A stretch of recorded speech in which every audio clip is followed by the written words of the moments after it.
iga dhagayso intaan bas ku imaanin heesihii sharma boy aan wada intaan ka xafiday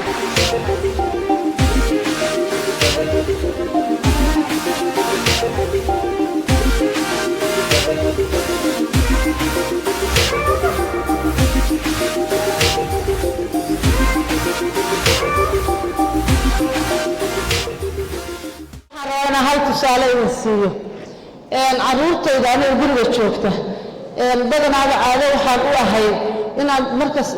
salaada la tukado u toosiyo inay quraanka akhristaan oo duruustooda ay bartaan aniga oo ku soo koray marxalad aanan habeenkii fursad u haysan aanan nal u haysanin in aanu wax akhrisano oo hal fooriisoo guriga taalla mar jikada lala aado mar guriga looga adeegto mar hooyadu ilmo naas ku siiso intaasoo dhan fooniis aan ku akhrisan jirnay marka waxaan u baranay in shanta habeenimona la kacsho oo aanu wax ku baranno waxaan jeclaystay casharka aan waqtigaas baran jirnay ama qur-aankaan xafidi jirnay maskaxdayda kama go'i jirin waxaan jeclaystay ilmaha iyagana sidaa ku barbaaraan subaxyada ka mida ayaan barashadayda waxaan ka maqlay ciyaalkayda oo leh iyo ilmo yaryaroo kale aan waxbaro oo guriga jooga oo leh iga dhagayso intaan bas ku imaan waa farxay waxa u maleeyay in ay qur-aankii ka baxayaan ay xafideen waa dhagaysto dhegta u sii dhigo waxyaabaha ay lahaayeen waxaa ka mid ahaa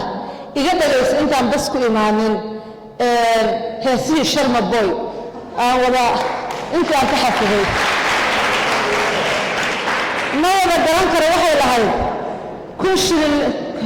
kunkan shilin liin dhanaan labadan kun kabsar caleen shantan kun yaani shiishiid dharkan anaa caawan cajiinta kaa qasaayo marka waxaan xasuustay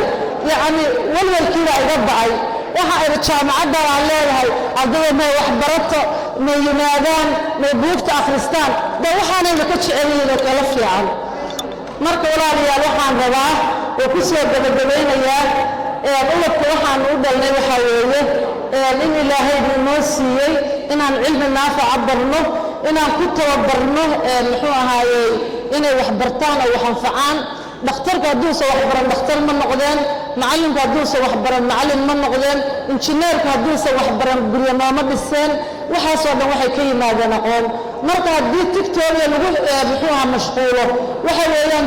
waxaan waayaynaa dhakhtar waxaan waayaynaa injineer waxaan waayaynaa macallin ardaydu wax noogu dhiga dharkaan cadcadna ma soo xiran doontaan de waxaad noqon doontaan misris baad kulligeed noqon doonaa marka waxaanu ka codsanaynaa waxaa waaye inaan ilmaha la soconno inaanu kaxayno inaan maktabadaha geyno in aanu ku dadaalno inay jeclaystaan sheekooyinka suugaanta waxyaabahaasoo dhan ay xiiseeyaan si ay qalbigooda waxyaabahaasoo dhan uga baxaan